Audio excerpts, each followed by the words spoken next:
Assalamualaikum warahmatullahi wabarakatuh. Bambu runcing merupakan senjata yang dulu digunakan para pejuang bangsa Indonesia untuk melawan para penjajah. Senjata tradisional yang dibuat dari bambu ini mampu melukai prajurit lawan. Namun ternyata tak hanya bambu runcing yang digunakan para pejuang Indonesia untuk melawan para penjajah. Berikut adalah beberapa senjata tradisional yang paling mematikan yang digunakan untuk melawan penjajah oleh para pejuang bangsa Indonesia. Rencong. Rencong merupakan senjata tradisional yang digunakan Kesultanan Aceh sejak masa pemerintahan Sultan Ali Muhammad Shah, yang merupakan Sultan Aceh yang pertama menurut catatan sejarah.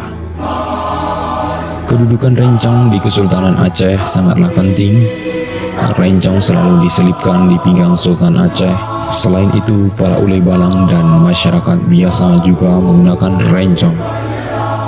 Daerah Istimewa Aceh atau dijuluki dengan Serami Mekah ini memiliki banyak tokoh pahlawan nasional yang memimpin peperangan melawan para penjajah, seperti Cut Nyadin, Tengku Umar, Cut Mutia, dan masih banyak lagi. Pejuang yang berasal dari Aceh, mereka menggunakan rencong untuk menumpas para penjajah di tanah mereka. Mata rencong biasa dibuat melengkung dan berbentuk menyerupai huruf L. Rencong biasanya memiliki panjang berkisar 10-50 cm. Kini, rencong telah beralih fungsi menjadi cedera mata dan menjadi simbol keberkelasan seseorang di masyarakat Aceh. Keris. Tahukah Anda mengenai keris sakti yang dimiliki oleh Jenderal Sudirman? Ya, memang sudah tidak mengherankan jika para pahlawan zaman dahulu memiliki sesuatu yang dapat membuat bertahan di berbagai medan pertempuran. Tidak sedikit dari mereka yang menggunakan ilmu gaib maupun benda-benda mistis untuk membuat mereka menjadi kebal dan sakti, tak terkecuali dengan Jenderal Sudirman. Dengan kesaktian Jenderal Sudirman mampu melarikan diri berkali-kali dari serangan Belanda. Ia dapat membuat dirinya serta sekampung yang ia datangi menjadi tidak terlihat oleh Belanda.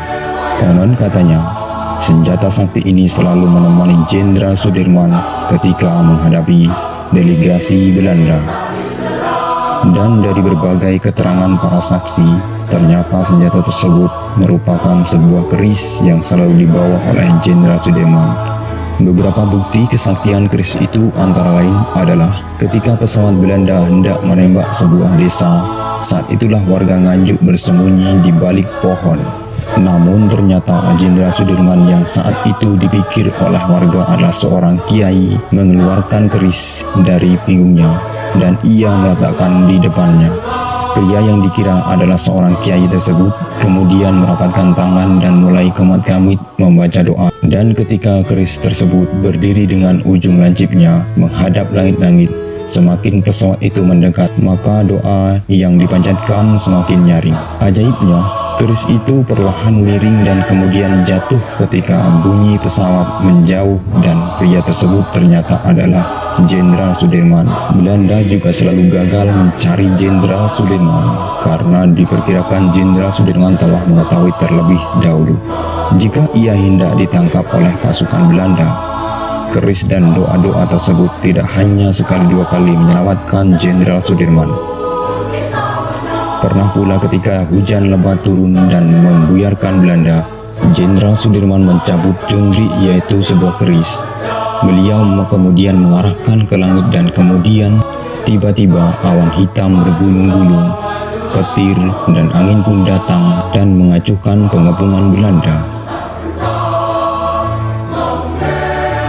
Parang Salawaki. Mungkin teman-teman masih ingat dengan gambar pahlawan yang tertera pada uang kertas Rp1.000. Ya, itu adalah gambar pahlawan Patimura. pahlawan Pattimura menggunakan parang Salawaki untuk melawan para penjajah pada tahun 1817 merupakan reaksi dan perlawanan rakyat Maluku yang dipimpin oleh Kapiten Pattimura atau Thomas Matulesi dengan menggunakan parang saktinya yaitu parang Salawaki yang dibantu beberapa pejuang lainnya. Kurambi atau Karambit mungkin memang terlihat kecil dan tidak meyakinkan, namun masyarakat Minangkabau telah membuktikannya. Pada masanya, mereka mengusir para penjajah dengan bersenjatakan Kurambi di sakunya. Bahkan tidak hanya dikenal oleh masyarakat Minangkabau, tetapi Kurambi sudah terbang hingga ke Malaysia, Filipina, bahkan beberapa negara di Eropa karena bentuknya yang eksotik.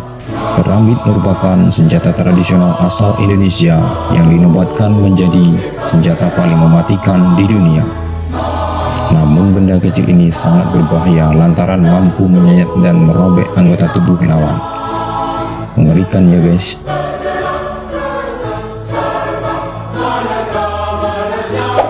Sumpit Dayak.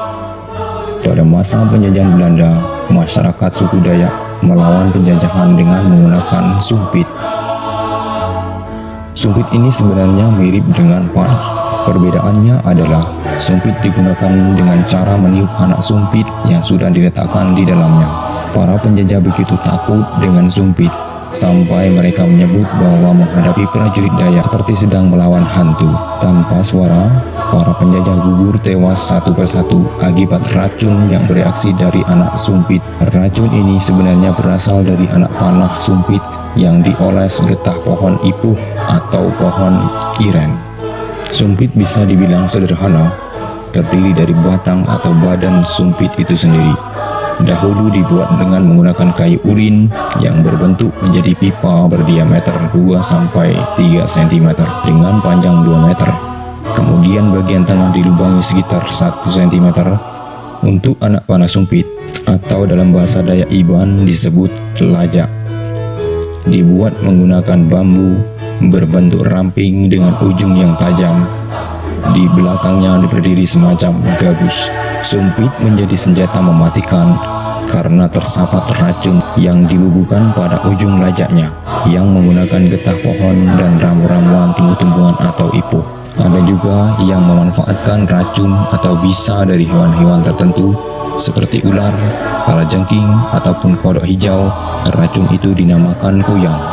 Efeknya, dalam hitungan menit bahkan detik, sasaran yang terkena dipastikan lumpuh dan tidak bernyawa.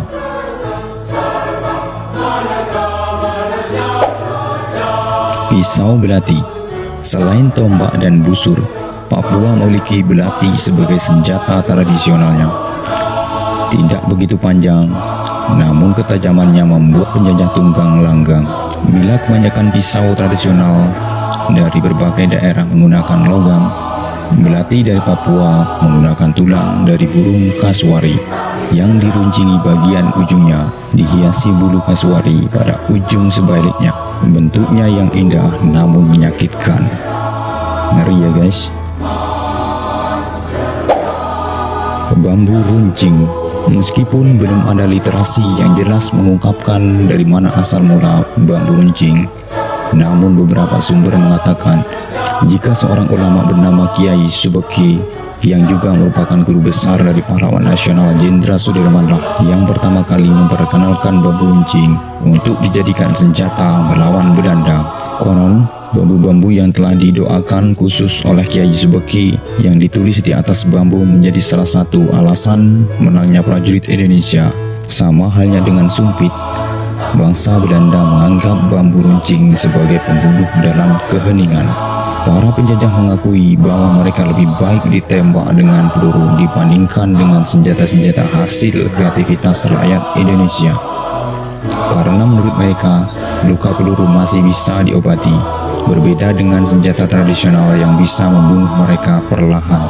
Akibat infeksi dan luka yang dibuat perlu waktu lama untuk disembuhkan, bahkan tidak bisa disembuhkan, yang bisa mengakibatkan kematian. Nah, itulah beberapa senjata tradisional yang paling mematikan yang digunakan oleh para pejuang bangsa untuk mengusir para penjajah. Terima kasih sudah menonton video ini. Jangan lupa like, komen, dan subscribe.